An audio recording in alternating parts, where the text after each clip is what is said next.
समझ ने दिया अपनी शुआओं को पैगाम है अजब चीज को भी सुबह को भी शाम ছোট ভাই আনসারিও তো বেশ 1-1.5 বছর হয়ে গেল বিয়ে করেছে। ভালো সুসংবাদের কথাও আপনারা ইনশাআল্লাহ শুনবেন। সুসংবাদ আসতে চলেছে, মিষ্টি খাওয়ানোর পালা আসতেছে। সারা বাংলাদেশের মানুষ বড় মহব্বত করে রাখবে, বড় আদর করে স্নেহ করে ভালোবাসা দেয়। এর যুবক ভাই গো, আমি বিয়ে করেছি, বিয়ে করার পর তো না খাইয়া না, আল্লাহ যে রিজিকটা রেখেছিল সেই রিজিক তো আল্লাহ দিচ্ছে, এছাড়া আল্লাহ অতিরিক্ত রিজিকের ব্যবস্থা করে দিচ্ছে। এই জন্য আমি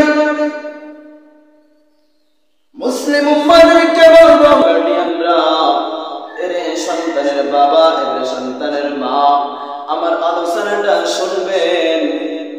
আপনার সন্তানদেরকে বিয়ে ব্যবস্থা করে দিবেন। এবার আসেন, কি ধরনের মেয়েদেরকে বিবাহ দিব, আমার ছেলেকে কোন ধরনের মেয়ে দেখে বিবাহ দেব, হুজুর একটু যদি বলে দিতেন। সুন্দর কথা বলেছেন মা, আমি আপনার জন্য একটা উপদেশ দিব। আমি আপনাকে একটা উপদেশ দিতে চাই রে মা। এমন একজন মেয়েকে আপনি ঘরে আনবেন, পুত্রবধূ বানাবেন, যে মেয়েটা কোরআন ওয়ালা, যে মেয়েটা কোরআন পড়তে পারে, মোবাইল ল্যাপটপে আসক্ত নয়। যদি আপনি কোরআন ওয়ালা একটা মেয়ে আনতে পারেন, ঢাকার মুসলমান, মাদারীপুরের মুসলমান, আমি তোমাদের ছোট ভাই নূর মোহাম্মদ আনসারী তোমাদেরকে বলে যাই, জানি না আল্লাহ কয়দিন আল্লাহ বেঁচে রাখবেন, কয়দিন দুনিয়াতে থেকে যাব, আমার কথাটা মিলাইয়া নেবে। যদি আপনার পুত্রবধূ কুরআনওয়ালা না হয়, তাহলে ওর পেট থেকে আসবে ঐশী, যে রান্দা দিয়ে বাবারে কুপাইবে, মারে কুপাইবে। আর যদি আপনার ওই পুত্রবধূ কুরআনওয়ালা হয়, ওই পুত্রবধূর গর্ভে থেকে, পেট থেকে আসবে আনোয়ার শাহ কাশ্মীরি, ওই পুত্রবধূ থেকে আসবে তাকরিম, ওই পুত্রবধূ থেকে হাফিজুর রহমান, ওই পুত্রবধূ থেকে শাইখুল হাদিস আল্লামা আজিজুল হক। যে সমস্ত সন্তানদের জন্য সারা পৃথিবীর মানুষ দোয়া করবে, এরে আমার আব্বা জান, আপনার ছেলেকে এমন একটা পুত্রবধূ দেখে বিবাহ দিন। আর যদি গান, সিনেমা, ল্যাপটপ, মোবাইলে আসক্ত, ফেসবুক, টুইটার নিয়ে এমন মেয়ে আসক্ত যদি পান, আপনার মেয়ে ছেলের গলায় ঝুলাইয়া দিবেন না। যদি এরকম আসক্ত, মোবাইল, সিনেমা নিয়ে আসক্ত, ল্যাপটপ আসক্ত কোন মেয়ে যদি আপনার ঘরে নিয়ে আসেন, 1 মাস পরে ডিভোর্স, 2 মাস পরে ডিভোর্স, কারো ভালো লাগে না। কথা কি ভালো লাগে না কেন? ওই যে অনলাইনে বিভিন্ন ছেলের সাথে চ্যাটিং করে, বিভিন্ন ছেলের সাথে কথা বলে, এখন তার এই স্বামীরা ভালো লাগবে না, এটাই তো কথা।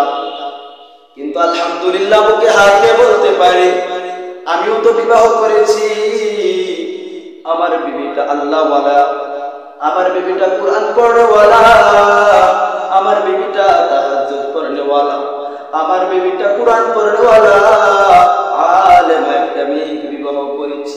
আমার বউকে দেখেছি, আমি কয়েক তারিখ বলেছি, আমি তোমাকে একটা কথা বলতে চাই, আমি তোমাকে একটা অ্যান্ড্রয়েড ফোন কিনে দিতে চাই। তখন আমার স্ত্রী ডাক দিয়ে বলে, হুজুর এত বড় বিপদে আমাকে ফেলবেন না। আমি বললাম, কেন এমন করে তুমি কেন বলতেছো? বলে, আমি এখন কোরআন পড়তে পারি, তেলাওয়াত করতে পারি, কিতাব পড়তে পারি, মাসআলা পড়তে পারি। যখন অ্যান্ড্রয়েড ফোনটা আসবে আমার হাতে চলে আসবে, আপনি তো বাড়ি থাকেন না, বাইরে বাইরে ঘুরে বেড়ান, উলামায়ে কেরামের সাথে ঘুরে বেড়ান, মসজিদ মাদ্রাসায় খিদমত করেন। আপনি যখন বাইরে থাকবেন, তখন আমার অন্য ছেলে ফেলের সাথে আমার চাট করতে মন যাবে, কারণ এটা দেহ গুনাহ করতে বারবার মন যাবে। আমি তখন চোখের পানি ফেলাই আবার নামরে মালিক, তুমি আমাকেও কবুল করে নাও, তোমার বান্দিকে কবুল করে নাও। আমার স্ত্রীর সাথে আমার মা বাবার কেমন সম্পর্ক শুনলে আশ্চর্য হয়ে যাবে। এই তো বেশ কিছুদিন আগে রমজানের ঈদের ছুটিতে যখন বাসায় গেলাম, বাসা থেকে যখন শ্বশুর বাড়ির দেশে রওনা দেব, এমন সবাই ছোট বোন কাঁদে, মা কাঁদে, বাবা কাঁদে। ছোট বোনকে জিগাইলাম রে বোন কেন কাঁদো? বোন আমার ডাক দিয়ে কয় ভাবি যাইতেছে আর আসবে না। আমি বললাম না না কয়েকদিন পরে চলে আসবে। তখন বলে না না ভাবি আর আসবে না।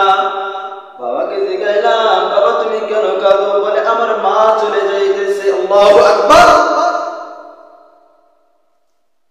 বলে আমার মা চলে যাইতেছে। মাও কয় রে মা আর কবে আসবা বলো?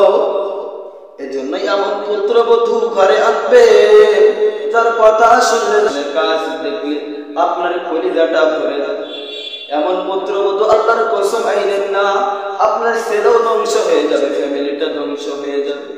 কুরআনওয়ালা পুত্রবধূ ঘরে আনেন যারা দ্বারা আপনি উপকার পাবেন, আপনার নাতি পুত্র উপকার পাবে। ভালোবাসা বিভিন্ন জায়গায়, মায়ের ভালোবাসা মায়ের জায়গায়, বাবার ভালোবাসা বাবার জায়গায়, শ্বশুরের ভালোবাসা শাশুড়ি আম্মার ভালোবাসা শাশুড়ির জায়গায়, আত্মীয় স্বজনের ভালোবাসা আত্মীয় স্বজনের জায়গায় আছে। আলহামদুলিল্লাহ কোনো সমস্যা নাই। শর্ত কুরআন আনতে হবে, তাহলে কোনো সমস্যা হবে না। আল্লাহ তাআলা কবুল